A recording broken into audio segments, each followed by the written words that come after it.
Warning: the following review talks about a piece of writing that is one of the worst things ever made.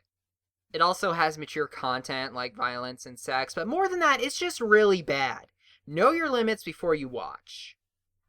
I cannot believe that I'm saying this already, but move over Sonic EXE Round 2. For those of you that don't know, My Immortal is not just the name of an Evanescence song, it's also the name of a really, really terrible Harry Potter fanfiction. It has garnered the reputation of being the single worst fanfic ever written, and when you consider the incredible standards of fanfiction, you know you're in for something awful. I really would not recommend reading it at all, but if you're curious, here's a link to a really funny reading of it. Anyway, this story is so bad in so many ways that it's almost hard to comprehend. If Sonic.exe was made with incompetence, and Sonic EXE Round 2 was made with carelessness, then My Immortal was made with a malicious intent. This fanfic truly comes from the depths of hell. It's an insult to humanity that even Sonic EXE Round 2 can't match. Let's hope that we can survive My Immortal. The biggest and most constant problem with My Immortal is the main character, Ebony Darkness Dementia Raven Way, a name that I can still hardly say without gagging. She is a colossal Mary Sue, probably the most definitive example of a Mary Sue that I have ever seen. For those of you that don't know, Mary Sue is a character stereotype often used in fan fiction. She is perfect in every way. She's good at everything. People are all either friends with her or just jealous of her. All the boys and at least half of the girls want her. Everybody loves her, despite the fact that she displays all the kindness and personality of a cinder block. She is thoroughly uninteresting, and yet everybody is intensely interested in her for no reason. A commonly cited example of this is Bella from Twilight, but I think that Ebony is a better example because she takes this trope to its conclusion. The subtext is brought right up front. There's a point where she has a hissy fit about how hard it is being so perfect at everything, how much of a burden it is to have all men in love with her. She is throwing a temper tantrum about how hard it is to have everything in her life handed to her on a silver platter. This is the main character, people. She is who we're all supposed to sympathize with. She's the one who we're all supposed to relate to. Why should we show any emotion other than absolute disgust? Actually, speaking of which, there's another symptom for extreme cases of Mary Sue. Due to the guidelines of this trope, these characters are often terrible people. They play with the hearts of people who love them. They're offended easily. They yell mean things at people that are trying to help them. They manipulate others for their own personal gain, but act like it's okay because they're the hero. Ebony has those traits in spades. Here is an incomplete list of the things that Ebony Darkness Dementia Raven Way does or says. She gets mad at her boyfriend for going out with somebody else before he started to go out with her. She blackmails teachers that she can do whatever she wants and not get in trouble. She tries to kill people on multiple occasions. She actually does kill a guy. She makes out with people that she is not dating. She gets really irrationally angry that authority figures are doing things that she would like because they're really just posers or preps or whatever. She hates all Christians. And last but not least, shortly after being told that her boyfriend that she supposedly really loves, is dead, she has sex with somebody else. In public. And all of the other characters love her. She is a terrible, sadistic person, and she never experiences consequences for her actions. And this story has the utter gall to ask us to sympathize with her. This adds an entirely new layer of stupid to the framing of this story.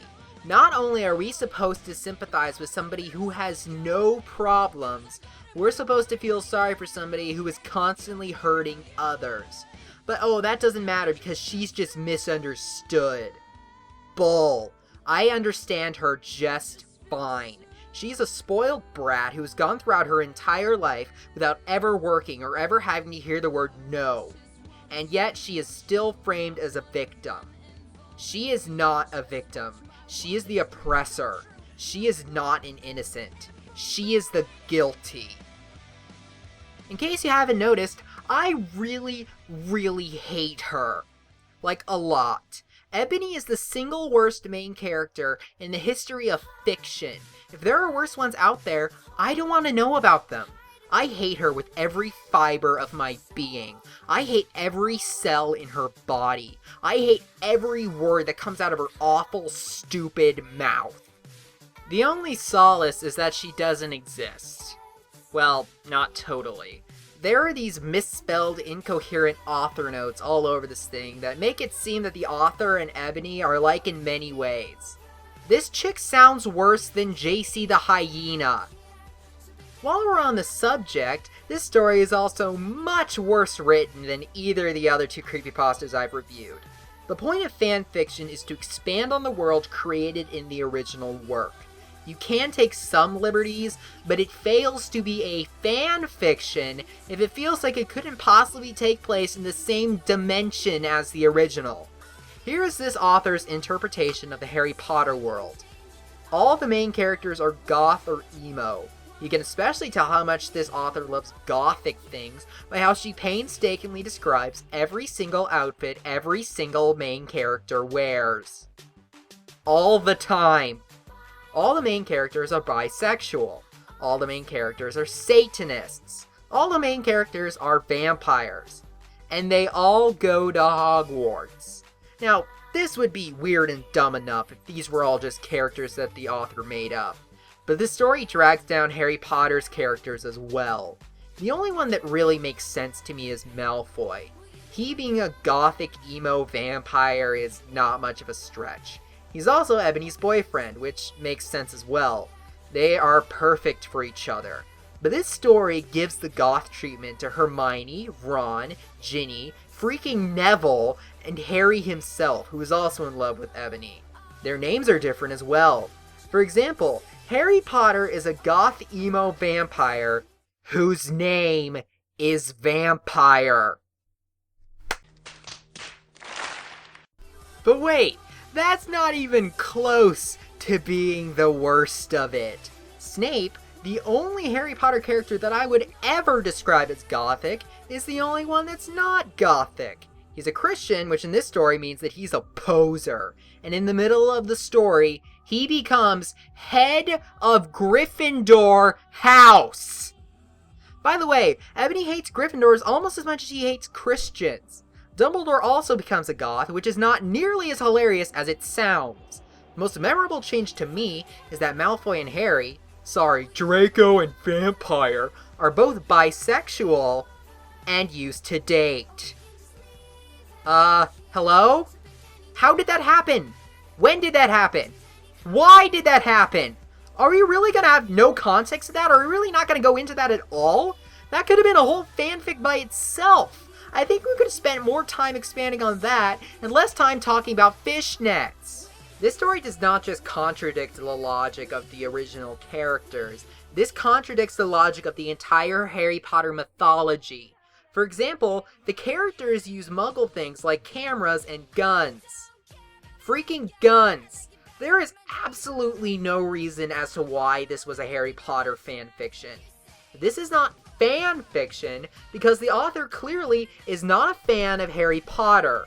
As someone who actually really loves the books, this was hard to read. These characters are not the original characters. This is not the world of Harry Potter. While we're on the subject of things that don't jive with the logic of Harry Potter, there are tons of references to Muggle bands. In fact, by all accounts, this is more of a band fanfic than a Harry Potter fanfic. A good solid 20% of this story is just Ebony talking about these bands. I think I missed a few, but the list includes My Chemical Romance, Good Charlotte, Marilyn Manson, Evanescence, Green Day, Linkin Park, Slipknot, Nirvana, H.I.M., and A Simple Plan. Notice anything about this list? Well, I've heard of all of them, which scares me a little, but also, these bands are alike in a way. The reason why a lot of these bands are so divisive is because they all represent a part of society that goes against the grain. This group acts like it's changed over the years, but they really are the same types of people. They've been called punks, goths, emos, and today they're called hipsters. but they're all built around the exact same sentiment: abject hatred of their fellow man. True members of these ideologies also have something else in common: everybody hates them! There's a reason why teens don't like it when you call them emos or goths or hipsters. Those groups are embodiments of the most annoying parts of humanity. These bands even get annoyed by them. In fact, the author might like to know that Gerard Way of My Chemical Romance hates it if you call his band emo. Now, of course, that doesn't mean that there aren't appealing aspects of these cultures. There's a reason why so many of these bands got popular. In fact, I actually like 2 of them. But the point remains about what these bands represent to a lot of people. And I think you're understanding why these are so prominent in this fanfic. My Immortal is the parade of punks and emos and hipsters. These characters slit their wrists all the time. There's a knee-jerk hatred of authority or anybody who's happy. All people that the author doesn't like are called preps, an insult that I don't even understand. This is yet another reason why this story is such a pain to go through. This fanfic is a level of bad never seen before on this show, so this is gonna have to be a 2-part review. Trying to fit all the issues into one video is being far too kind. See you next Friday for the conclusion of the My Immortal review.